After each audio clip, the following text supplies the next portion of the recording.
As a frontline leader, perhaps you should think in terms of projects when making improvements in your department.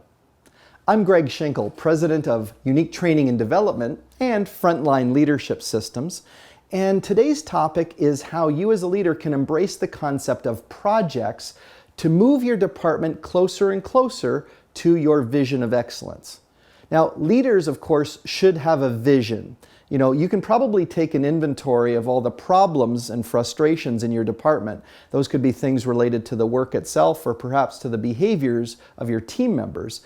And then having a picture in your mind of what you'd like to see happen in the future, that's a very powerful tool so that you can see where your department needs to be ahead of time. And then your job is to try to get people in your team to buy into that vision and move towards it. I'm suggesting that you look at using projects to implement those improvements.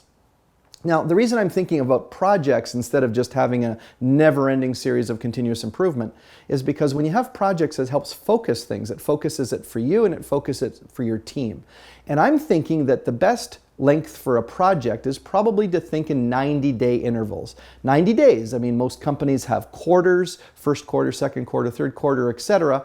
And if you think in 90-day intervals, you can get your team to think about the project in terms of a beginning, a middle, and an end.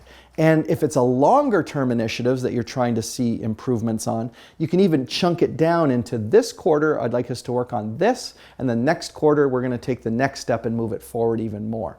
Now, if you have multiple projects, it's important that you give your team a sense of momentum and accomplishment as they're going through.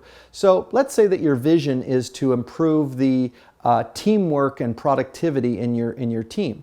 So you might say, hey, in this next quarter, I want to work on us cross-training on the various jobs. I want every person in the team to be able to learn 3 jobs in the department. And that might be what you could achieve within the 90-day period. Then the next 90 days, you might say, hey guys, now I want to see us if we get cross-trained on the other 4 jobs in our department.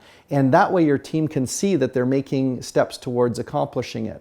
When you involve your team in the projects, both getting their ideas, but also just keeping them in the loop of how things are progressing, maybe you create a simple chart that keeps track of progress, then they're going to be more engaged in wanting to help you succeed. And of course, like anything you do in your department, as you're making improvements and gains, make sure that you at least acknowledge or, celebrate might be too big a word, but if you're celebrating or acknowledging what's already occurred, that helps the team understand the momentum towards the next improvement that they can make. And if you're building on successes, it makes the morale and attitude of your department get even better.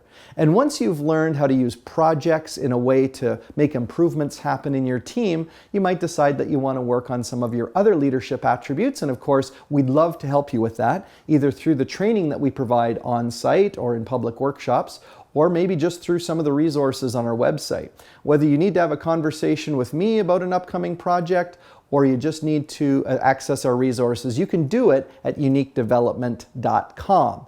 And if you want to join our community of like-minded leaders, you can, of course, access our podcast on iTunes or Stitcher or Google Play, or you can connect with us on social media, on Twitter, on LinkedIn, or on Facebook. No matter how you connect with us, I look forward to partnering with you to help you become the best frontline leader that you can be.